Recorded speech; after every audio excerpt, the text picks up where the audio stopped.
minasyaitonirrajim. Bismillahirrahmanirrahim. Ila hadratin Nabi Mustafa Muhammad Rasulullah sallallahu alaihi wasallam wa ala alihi wa sahbihi ajma'in. Bismillahirrahmanirrahim. A'udzubillahi minasyaitonirrajim. Bismillahirrahmanirrahim. Alhamdulillahirabbil alamin arrahmanir rahim maliki yaumiddin. Iyyaka na'budu wa iyyaka nasta'in. Ihdinas siratal mustaqim. Siratal ladzina an'amta 'alaihim ghairil maghdubi 'alaihim waladdallin.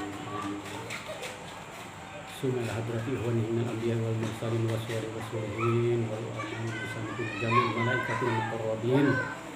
Khususan saja siapa kebijakan wa syurga furaihi sayyidahum al-fatihah. A'udzubillahi minasyaitonir rajim. Ya hadratin Nabi Mustafa Muhammad Rasulullah sallallahu alaihi wasallam wa ala alihi wa sahbihi wa sahbihi wa sallam wa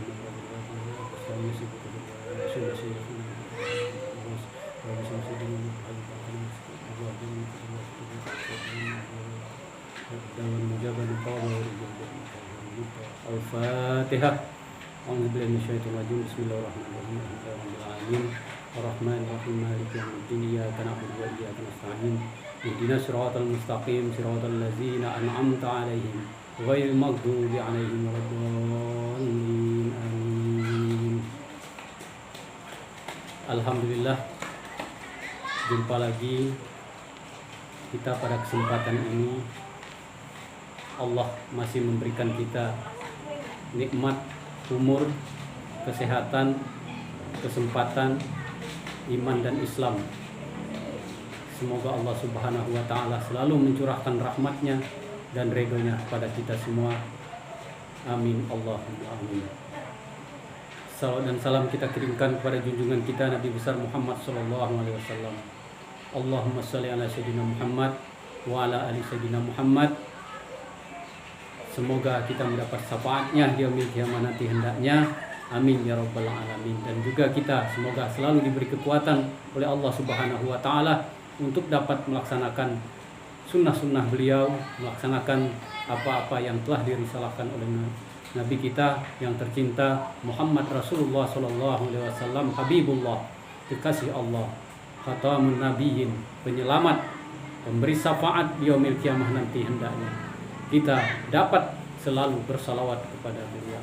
Allahumma shalli ala Muhammad wa ala ali sayyidina Muhammad al-fatih lima ughliq wal khatimi lima sabaq nasiril haq bil haq wal hadi ila siratikal mustaqim wa ala alihi haqqa qadrihi wa miqdarihil azim. Tak lupa saya ucapkan salam kepada semua muhibbin, para pencinta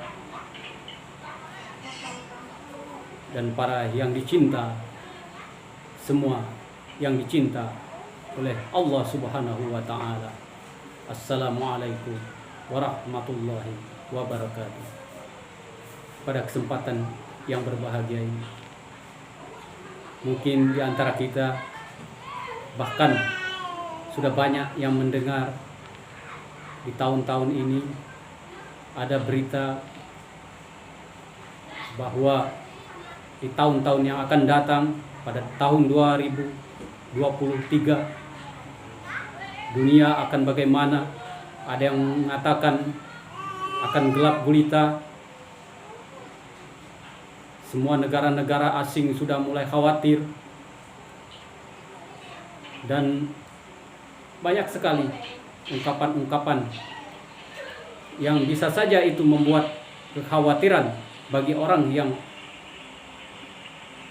selalu memikirkan, mengandalkan akal dan kekuatannya sendiri dan kemampuannya sendiri. Tetapi bagi kita, bagi orang yang beriman, umat Islam tentunya yakin kepada Allah Subhanahu wa ta'ala bahwa semua yang terjadi adalah atas kehendak, kodrat dan iradatnya Allah Subhanahu wa ta'ala. Tidak akan terjadi segala sesuatu sebesar zarah pun tanpa seizin Allah Subhanahu wa ta'ala. Dan kita tetap berdoa, tawakal kepada Allah Subhanahu wa ta'ala dan berbaik sangka kepada Allah Subhanahu wa ta'ala. Itulah merupakan doa kita yang paling baik, yaitu kita selalu berbaik sangka kepada Allah Subhanahu wa taala bahwa apapun yang terjadi adalah yang terbaik menurut Allah Subhanahu wa taala untuk kita, umatnya, hambanya.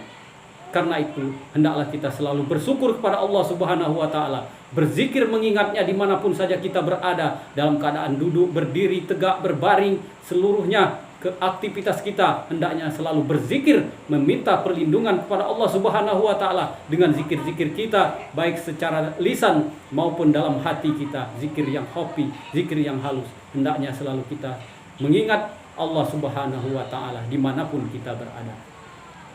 Pada kesempatan ini ada berita-berita yang menyampaikan bahwa nanti akan terjadi kegelapan di tahun depan. Untuk itu saya ingat akan suatu peristiwa kisah di mana suatu negeri penduduknya sudah begitu bejat kelakuannya, moralnya, akhlaknya, ingkarnya kepada Allah Subhanahu wa taala, sudah melupakan Allah Subhanahu wa taala, sombong, tidak melaksanakan perintah-perintah Allah, banyak kemaksiatan, sehingga negeri tersebut kacau, balau, tidak bisa melaksanakan perintah-perintah Allah Subhanahu wa taala dan sudah jauh dari kebaikan-kebaikan yang diperintahkan oleh Allah Subhanahu wa taala. Sehingga pada suatu saat ke negeri tersebut malaikat Jibril datang turun untuk melihat kondisi negeri tersebut. Tatkala Jibril sampai di negeri itu melihat banyak kemaksiatan, maka negeri tersebut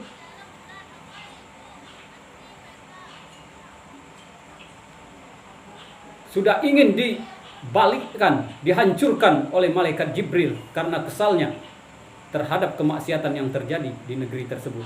Namun malaikat Jibril alaihissalam tidak lupa, dia melapor dulu, menghadap kepada Allah Subhanahu wa taala. Setelah dia menghadap kepada Allah Subhanahu wa taala, malaikat Jibril melaporkan bahwa ada suatu negeri di mana negeri itu sudah begitu banyak kemaksiatan, kemungkaran yang terjadi di mana-mana, sehingga malaikat Jibril meminta izin kepada Allah Subhanahu wa taala untuk membalikkan negeri tersebut, menghancurkannya dengan kekuatan yang diberikan oleh Allah Subhanahu wa taala kepadanya. Tetapi Allah Subhanahu wa taala dalam kisah tersebut, wahai Jibril, kamu turunlah kembali ke negeri tersebut sebelum engkau melakukan suatu hukuman kepada penduduk negeri yang sudah zalim dan bejat tersebut dan banyak maksiat tersebut. Kamu periksa bahwa di sana ada seorang laki-laki di dalam gubuk bambu yang sudah reot. Kamu perhatikan apa yang telah dia lakukan.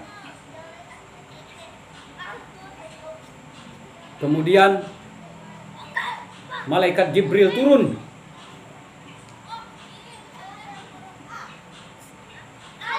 memeriksa kampung tersebut, negeri tersebut, dan mencari apa yang telah disampaikan oleh Allah Subhanahu wa taala. Sesampainya dia di negeri tersebut, dia mencari sebuah pondok bambu yang reot tersebut, jauh dari kata-kata rumah yang sempurna. Dia adalah merupakan gubuk, dan malaikat Jibril menemui, melihat, menyaksikan, mendengar bahwasanya di sana ada seorang laki-laki. Di malam hari dia selalu berzikir kepada Allah Subhanahu wa taala. Malaikat Jibril mendengar, memperhatikan zikir yang diucapkan, yang dilapaskan oleh laki-laki tersebut. Apa zikir tersebut? Yaitu kalimat la haula wala quwwata illa billah. La haula wala quwwata illa billah. La haula wala quwwata illa billah. La haula wala quwata illa billah. Kemudian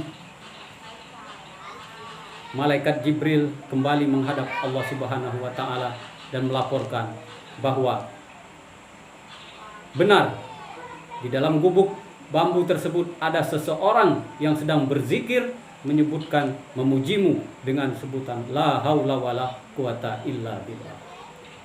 Karena itu Allah Subhanahu wa taala menangguhkan hukuman kepada negeri tersebut karena masih ada orang yang berzikir la haula wala quwata illa billahil aliyyil azim. Jadi kepada kita kaum muslimin dan muslimat di dalam menghadapi berita kondisi apapun, maka hendaklah kita memperbanyak zikir kita seperti dicontohkan tadi la haula wala quwata illa billah. Karena ini adalah merupakan zikir pelindung dari mara bahaya, bala bencana, sehingga tertunda kejadian bala bencana tersebut oleh Allah Subhanahu wa taala karena ada orang yang berzikir dengan kalimat tersebut. Ini adalah merupakan pelindung bagi kita, terutama daerah-daerah yang rawan bencana di pinggir pantai, pinggir hutan, daerah gunung berapi, daerah rawan longsor, di tengah-tengah kota yang rumahnya rapat antara satu dengan yang lain tanpa jarak. Semuanya kita meminta perlindungan kepada Allah Subhanahu wa taala.